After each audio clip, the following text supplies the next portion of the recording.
आइए अब हम देखते हैं इक्वेटोरियल पोजीशन पर किसी पॉइंट पर डाइपोल की वजह से इंटेंसिटी ऑफ इलेक्ट्रिक फील्ड कितनी। चलिए इसको देखने के लिए समझने की कोशिश करते हैं। Electric field intensity at A point on the equatorial line, ये इक्वेटोरियल लाइन है जो इसको मिड पॉइंट पर काटती है परपेंडिकुलरली, ये इक्वेटोरियल लाइन। इसके पॉइंट जेड पे हम देखने की कोशिश करेंगे intensity of electric field on an electric dipole, और ये इलेक्ट्रिक डाइपोल की वजह से इस पे क्या इंटेंसिटी ऑफ इलेक्ट्रिक फील्ड निकलेगा वो देखने की कोशिश करेंगे। थोड़ा समझने की कोशिश करिए इसमें क्या होता है। यहाँ पर minus Q plus Q charge है, डाइपोल है, ये एल डिस्टेंस है तो ये सेंट्रल पॉइंट है तो इससे एल होगा, यहाँ पर क्या होगा एल होगा, प्लस क्यू की वजह से इस पे intensity of electric field B Z के डायरेक्शन में होगा। हमने कहा पॉजिटिव से निकलता है तो बी जेड के डायरेक्शन में होगा intensity of electric field E1 equal से,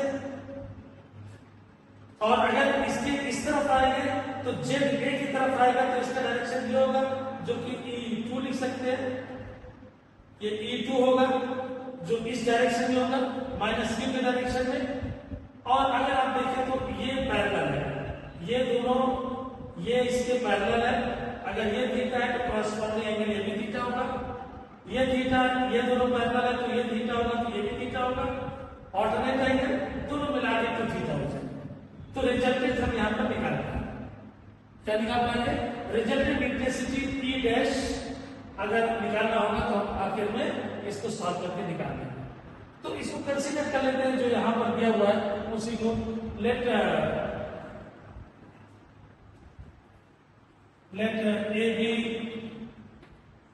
AB is an electric dipole and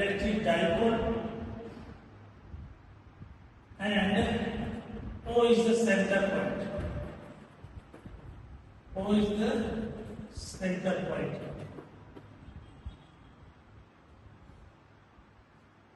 We have to suppose OZ. See this one? OZ is R.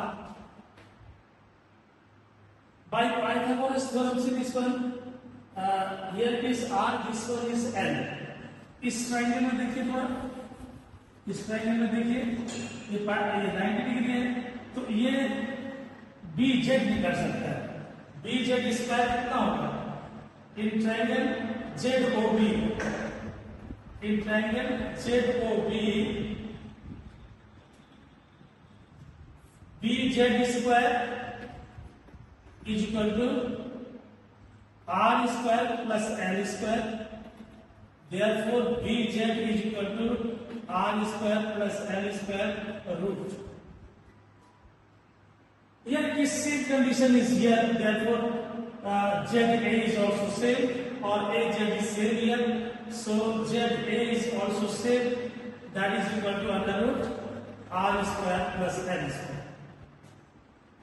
R square plus L square. Now, because of plus Q, if it is theta, I told already, corresponding angle theta, alternate angle theta, these two are parallel. Therefore, total this is theta plus theta 2 theta. Now, because of plus Q at Z, what is the intensity of electric field? Intensity of electric field. Intensity of electric field. Intensity of electric field at Z due to plus Q charge. Due to plus Q charge. We have to see due to plus Q charge what is coming there. So we know that E1 is equal to 1 upon 4 pi epsilon 0 Q upon BZ square. Q upon this Q upon BZ square. This is along BZ. This is along BZ. You have to write here along BZ vector. Direction is this one. BZ, you know what is given BZ here? BZ is here. Put this value. After putting this value, what is coming? 1 upon 4 pi epsilon 0 Q upon R square plus L square, this is number 1। But please see here, थोड़ा देखने की कोशिश करिए कि दूसरा जो triangle उसके बगल में है उसमें क्या होगा। दूसरा ट्रायंगल भी सेम तरह का है, तो रिजल्टेंट भी सेम ही आएगा इंटेंसिटी ऑफ इलेक्ट्रिक फील्ड का due to minus Q charge, बस डायरेक्शन अलग। सो यहां पर क्या होगा, माइनस क्यू की वजह से सेम तरह की कंडीशन है, तो यहां पर जेड पर इंटेंसिटी ऑफ इलेक्ट्रिक फील्ड क्या होगी, because of minus Q charge. तो अगर माइनस क्यू चार्ज की वजह से इंटेंसिटी ऑफ इलेक्ट्रिक फील्ड का आपको फाइंड आउट करना होगा तो क्या लिखेंगे, यहां पर intensity of electric field, intensity of electric field at Z due to minus Q charge, due to minus q charge, and write it here, due to minus q charge what will come, this is E2, same kind of result we have written here, same condition is here, 1 upon 4 pi epsilon 0 q upon r square plus l square, r square plus l square, only direction is different, direction is towards negative, towards ZA, that is, what is the direction, towards ZA, direction is towards ZA, only this much is different, otherwise everything is okay. This is number 2।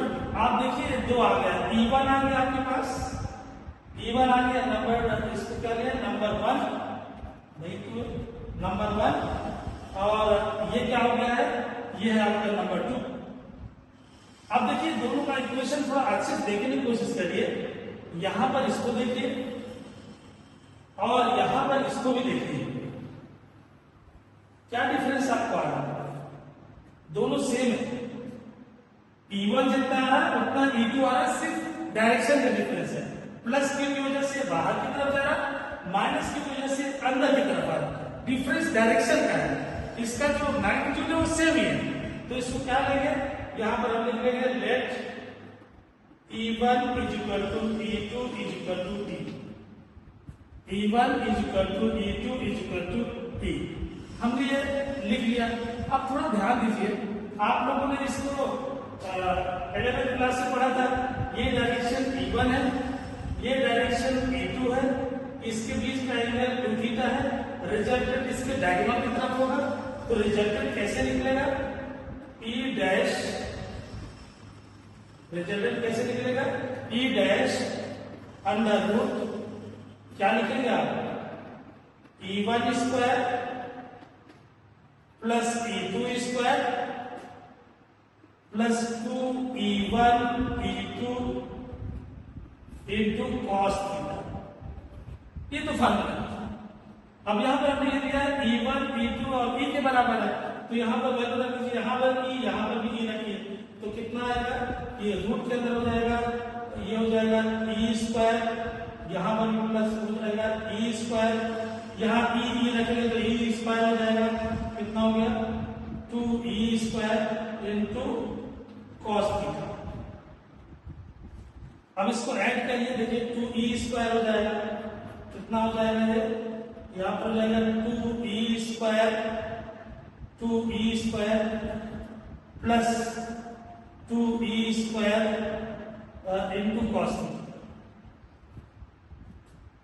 अब देखिए इसमें से common क्या निकालना है, common देखिए दोनों में से, इन दोनों में कॉमन 2E स्क्वायर कॉमन है, तो देखिए इस रूट को थोड़ा सा और सॉल्व करें, कितना हो जाएगा 2E स्क्वायर कॉमन हो जाएगा, यहाँ पर बचेगा अंदर, देखिए यहाँ पर जो थीटा इतना लिखा है, एक्चुअली यहाँ पर देखिए ये फार्मूला जरूर है, यहाँ पर 2 थीटा है, तो यहाँ पर हम लोग क्या करेंगे, एंगल को थोड़ा यहाँ पर लिखेंगे 2 थीटा, एंगल क्या लिखेंगे आप यहाँ पर, देखिए यहाँ पर एंगल जो है वो फार्मूला में तो थीटा है, लेकिन यहाँ पर एंगल कितना है 2 थीटा, तो यहाँ लिखेंगे 2 थीटा, यहाँ पर लिखेंगे 2 थीटा, यहाँ पर लिखेंगे 2 थीटा, तो कितना होगा 2E स्क्वायर और यहाँ पर बचा 1 plus cos 2 theta, 1 plus cos 2 theta, 1 plus cos 2 theta बराबर 2 कॉस स्क्वायर थीटा होता है। कितना होता है? 2 कॉस स्क्वायर थीटा।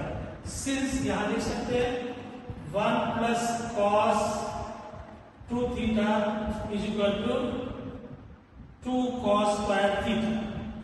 अब इस वैल्यू को हम यहां पर रखने की कोशिश करते हैं। रखिए इस वैल्यू को, जब रखेंगे तो कितना हो जाएगा? देखिए यहां पर कितना आएगा? E dash is equal to, E dash is equal to कितना आएगा? वैल्यू रखिए यहां पर, ये कितना बताइए? 2e स्क्वायर, इसकी भी वैल्यू रखिए, कितना हो जाएगा? 2e स्क्वायर इंटू कितना हो गया? 2 cos square theta, 2 cos square theta. फिर ये कितना हो जाएगा बताइए? रूट 2 2 जा 4, तो 4 हो जाएगा e square cos square theta, e square cos square theta. तो अब क्या होगा देखिए, तो ये 4 का 2 हो जाएगा और e स्क्वायर का e हो जाएगा, कॉस इसका थीटा हो जाएगा, कॉस थीटा। e आपको पहले से पता है, चाहे ये रख दीजिए चाहे वो रख दीजिए, e1 e2 दोनों क्या है? इक्वल ही है, आप इसको रख सकते हैं। e1 चाहे यहां से रख दीजिए, e1 या e2, क्योंकि e1 e2 और e के बराबर ही है। यहां पर एक चीज है, ये cos थीटा आपको निकालना है। अगर आपको ये cos थीटा फाइंड आउट करना हो तो आपको इसमें से कोई एक ट्रायंगल ले लीजिए, जो ट्रायंगल लेना हो ये ले लीजिए। सो इन ट्रायंगल जेड को भी ले लीजिए, इन ट्रायंगल जेड को भी इस ट्रायंगल में ले लीजिए, तो क्या हो जाएगा बताइए? cos थीटा कितने के बराबर आना चाहिए? cos थीटा देखो ये है बेस l है, यहां पर ये आपका से तो कितना हो जाएगा? ये l upon root r square plus l square. अब हम क्या करेंगे? इसकी वैल्यूज रखेंगे। देखिए यहां पर क्या रखना पड़ेगा आपको? देखिए यहां से लेके e की वैल्यू रख देंगे यहां पर, और यहां से cos थीटा की वैल्यू यहां रख देंगे। जब ये दोनों वैल्यू रखेंगे तो कितना होगा बताइए? ये हो जाएगा कितना? दोनों वैल्यू रखिए, कितना हो जाएगा बताइए? 2 इंटू ई कितना है बताइए? ये है 1/4 pi epsilon 0 q upon r square plus L square, ये है value,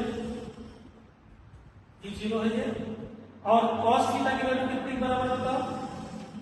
l upon under root r square plus L square. तो हमने क्या किया? यहाँ पर दोनों वैल्यू रख दिया, e की वैल्यू रखा और cos थीटा की। अब दोनों एक साथ मिला दीजिए, मिलाने के बाद क्या है देखिए, सबको सॉल्व कर लीजिए एक साथ। तो क्या होगा? 1/4 पाई एप्सिलॉन 0 आ जाएगा, 1/4 पाई एप्सिलॉन 0। ये कितना होगा? 2ql, कितना होगा? 2ql। इसमें पावर कितना है देखो, इसका पावर 1 है, इसका पावर हाफ है, सेम है ये। यहाँ पावर 1 है, यहाँ हाफ है, कितना हो जाएगा? r square l square power 3/2, 1.5 3/2 हो जाएगा पावर। यहाँ पर 2ql बराबर क्या होता है बताइए? इलेक्ट्रिक डाइपोल मोमेंट, ये p के बराबर है। किसके बराबर है ये p के बराबर है, तो इसकी वैल्यू यहाँ पे रख दीजिए, कितना हो जाएगा? 1/4 pi epsilon 0 p upon r square l square 3/2 Newton per coulomb. फिर कंडीशंस लगाते हैं हम लोग, यही रिजल्ट आ गया। लेकिन यहाँ पर लिखते हैं if r is very very greater than two l, अगर r बहुत बहुत बड़ा हो l से, उस कंडीशन में हम l को हटा देते हैं, ये पावर कैंसिल हो जाएगा, तो e कितना आ जाएगा बताइए? जो आपका e डैश का रिजल्टेंट कितना होगा? e डैश रिजल्टेंट कितना आएगा? 1/4 पाई एप्सिलॉन 0, 1/4 पाई एप्सिलॉन 0। क्या हट गया? तो l हट गया, ये दो कैंसिल हो गया, r³ बचा, तो कितना हुआ? p upon r³। तो ये रिजल्ट आपको आखिरी में मिल जाएगा। देखिए ये रिजल्ट आपको आखिरी में मिलेगा इक्वेटोरियल पोजीशन पर, ये रिजल्ट आपको मिलेगा। e dash equal to 1/4 pi epsilon 0 p upon r³ newton per coulomb. ये किसमें है? ये इक्वेटोरियल पोजीशन पे, किस पॉइंट पे था? जेड पॉइंट पे था। एक चीज और देखिए यहाँ पर इंटेंसिटी टोटल जा रहा है किस तरफ, और जो p काम कर रहा है कहां से? नेगेटिव से पॉजिटिव की तरफ। तो दोनों का डायरेक्शन क्या होता है, अपोजिट होता है यहाँ पर। ये इक्वेटोरियल पोजीशन था। Thank you so much.